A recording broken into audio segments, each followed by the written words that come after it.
একদিন একটি গ্রামের বিস্তীর্ণ জমিতে এসে পড়ল একটি সুন্দর ও বিশাল বড় কলা। সেই কলাটিকে দেখে একটি হরিণ তার মুখ দিয়ে আলতো করে পানি দিল। কিছুদিন পর সেই কলা থেকেই একটি বিশাল বড় কলার গাছ জন্ম নিল এবং গাছে অনেকগুলো টাটকা কলা ধরল। কলার গাছটি দেখে সিংহ, খরগোশ ও শিয়াল খুব খুশি হল।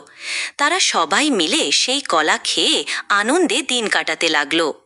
কিন্তু একদিন একটি খারাপ মানুষ লুকিয়ে এসে কলার গাছটি কেটে নিয়ে চলে গেল। গাছ হারিয়ে সিংহ, খরগোশ আর শিয়াল খুব দুঃখ পেল। তারা কাঁদতে লাগলো এবং খাবারের অভাবে কষ্টে দিন কাটাতে শুরু করলো। এই কষ্ট দেখে সিংহ খুব চিন্তিত হয়ে পড়ল। একদিন সে বাজারে গেল এবং সেখান থেকে একটি কলা কিনে নিয়ে এলো। তারপর সিংহ সেই কলার কোড়া জমিতে লাগিয়ে দিল।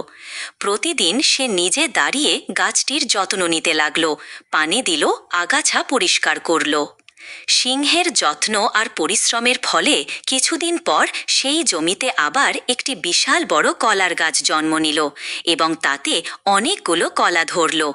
এবার সিংহ, খরগোশ ও শিয়াল সবাই মিলে সেই কলা খেয়ে সুখে শান্তিতে আর আরামদায়ক জীবনযাপন করতে লাগলো।